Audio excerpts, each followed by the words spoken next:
We're not okay. We're not going anywhere. Let me do a quick. I don't know how, but let's go down here.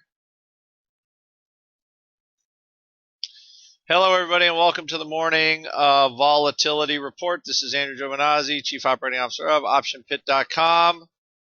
In a blog from yesterday, VIX got smoked all day. I have to say, these ideas are not bad. Iron condors, broken wing butterflies. We seem to still be just beating around this range, and I think I think the most important thing today is, what was funny is the ADP number was pretty good, but I think this number was really a surprise. It was a pretty poor jobs number, and it sounds like bad news now is bad news again. Real simply, we're down 1.5%. VIX is fairly priced at this point.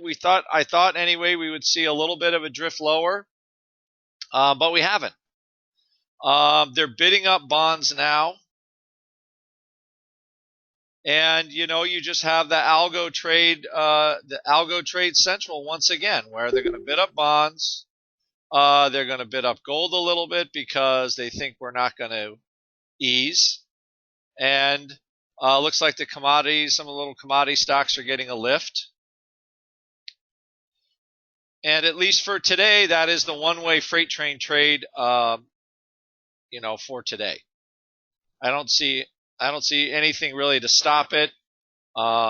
As far as our move goes, the move in VIX is pretty solid.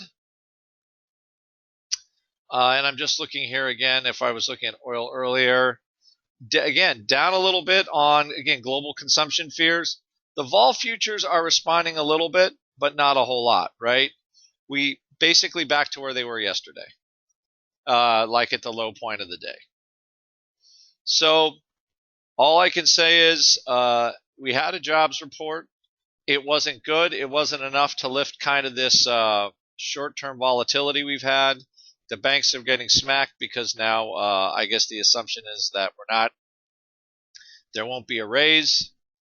And, who knows how true that is. But at least for right now, the market doesn't like it. And again, we could be down 2%. We could be down 1%. We could be anywhere. I think it still pays to just work out of the money on stuff. We could possibly in the chat today, we'll try to set up some bounce trades. Stocks that were doing well yesterday, like Amazon, they gave back half their gains. Google gave back their gains. Apple gave back their gains.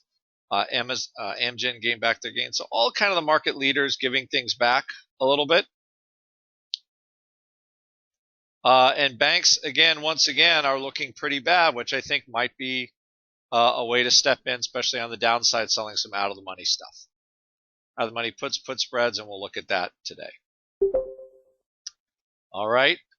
And I think that's what we got. As far as volatility goes, I think we are just now permanently, let's not say permanent because that's an awful long duration, but let's just take a look at what we got. We are now stuck in a range of what I call like zone 3, zone 4. We're at the higher end of the volatility range.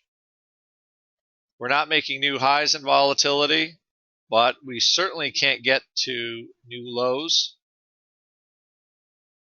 And as long as we're moving like this is just sort of the new normal is going to be these big swings until the market gets used to basically what we'll call, I think this is what our post-QE market looks like until we get some kind of a big sell-off, maybe testing some of the lows, the recent lows of last year.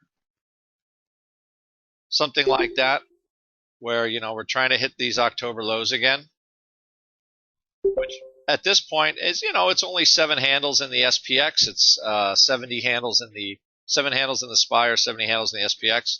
Easy to get there. At this volatility, it's really only a 2-day trip. Right, so it doesn't take much. see if that really shakes out some volatility as well. And if the market can just basically, I think we've given back, Europe's given back their QE rally, Japan's given back their QE rally. And the U.S. probably around 180, they've given away, that's what, 300 SPX handles from the top.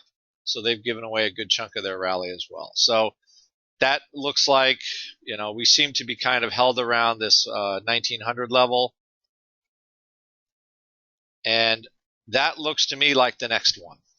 That's the next level where if we can get down there and see if we could sort of break the volatility that we've had. But we need some sort of, I thought a good jobs number would break the volatility a little bit, but we got a poor one, especially after a decent ADP number. So, like I said, we could be anywhere, and the algos are kind of taking over as far as they're bidding up treasuries, they're bidding up gold, and they're bidding up the euro, right? The gold and the euro really, we'll see how long those last. So in the chat today, we'll look at ways that we can kind of look for a slow fade on all of those things. Okay, hard to believe that stuff lasts, but that's what we got. All right, I will see all of you in the chat very soon. And again, I don't expect this volatility now. We are where we are with it, and it looks like it's going to stay in the 20s until we have a reason to break it. And as of right now, the market is just not providing any reason to break it at all. All right, everybody, you have a good day, and I will talk to you all soon. Bye-bye.